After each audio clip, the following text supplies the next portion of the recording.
Vamos a ver entonces los acumulados que tenemos al primer semestre 2019. Podemos ya hacer un balance de este primer semestre con los datos que armamos velozmente con la producción del diario.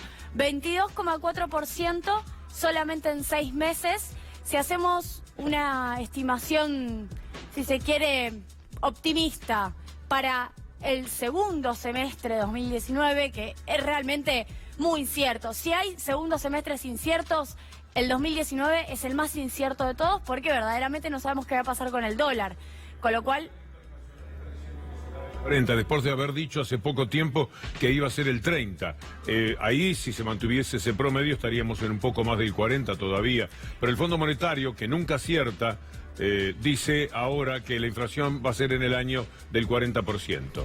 Sí, bien que lo mencionas, Víctor Hugo, porque de hecho el FMI corrigió 10 puntos de un día para el otro su estimación inflacionaria.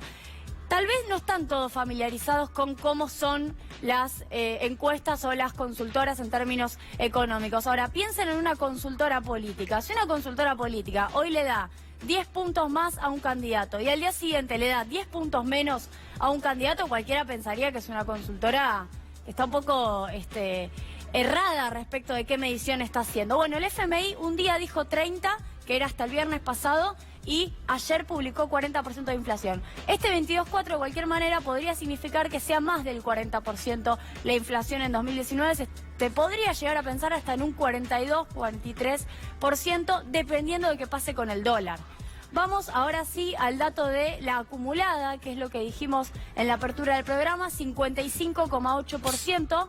Estaba siendo del 57,3%. Por ende, cuando seguramente Guido Sandleris haga la conferencia de prensa, si es que no lo estará diciendo en este momento, va a estar anunciando optimistamente que la inflación está bajando también en la acumulada, no solo en la mensual, sino en el acumulado a 55,8%.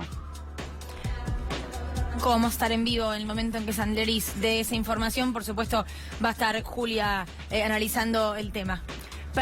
Perfecto, Luli. Vamos a seguir entonces con cuáles fueron los principales rubros que aumentaron en este mes de junio, que claramente fue un mes más bajo, pero también hay que decir lo siguiente: el gobierno se supone que congeló todo el 17 de abril, congeló los precios esenciales, congeló la electricidad, no congeló el gas y no congeló otras cosas. ¿Por qué no congeló otras cosas? Porque miren, comunicación, servicios de comunicación, ahí están, por ejemplo, las prepagas de los celulares, 7,1% de aumento en un solo mes. Esto también tiene que ver con precios que se te escaparon.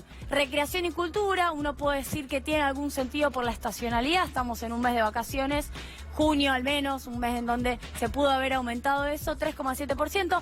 Salud, acá claramente tenemos el efecto de las prepagas que no pararon de aumentar, 3,6%, es decir, estos tres rubros por encima del promedio.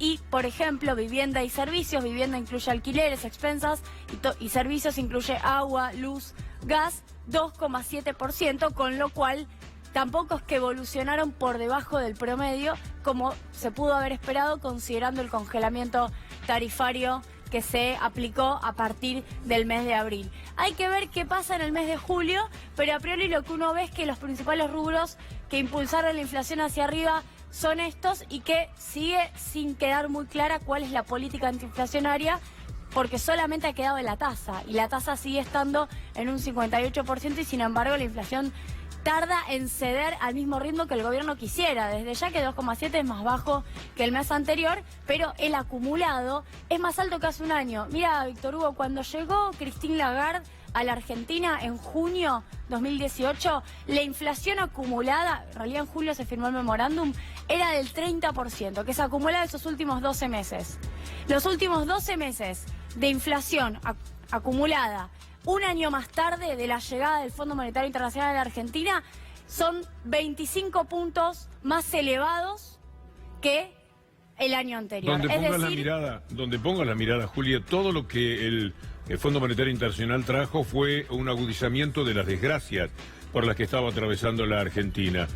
También en la comparación con el dólar, los despidos de la gente, el cierre de empresas, la coincidencia en cada dato económico del país es con un Fondo Monetario Internacional que gravitó siempre a la baja. Todo fue peor con el Fondo Monetario Internacional dentro de una Argentina que ya tenía un gobierno neoliberal con el sesgo del Fondo Monetario Internacional, pero que todavía, por razones electorales, las del 2017, por ejemplo, no se había animado a tanto. Sí, y te agrego otra corrección que hicieron el día de ayer respecto del Producto Bruto Interno. En junio de 2018 dijeron que este año íbamos a crecer 1,5%.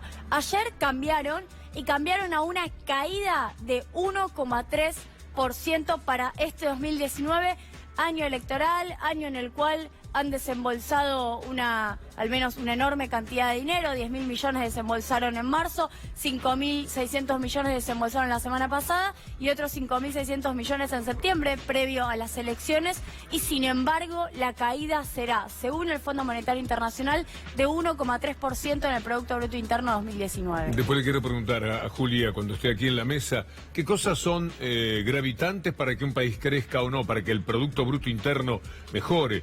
Porque para el año 2020 el fondo se anima a hablar de un crecimiento del 1,3, algo por el estilo. Después lo cambian, no tiene ningún problema. Lo que quieren es decir a la gente, mire, ahora estamos mal, pero vamos a estar un poco mejor, a nombre siempre del gobierno. ¿Qué podría gravitar en el 2020 si estuviese este gobierno para que algo funcionara mejor? Lo vamos a charlar después con Julia.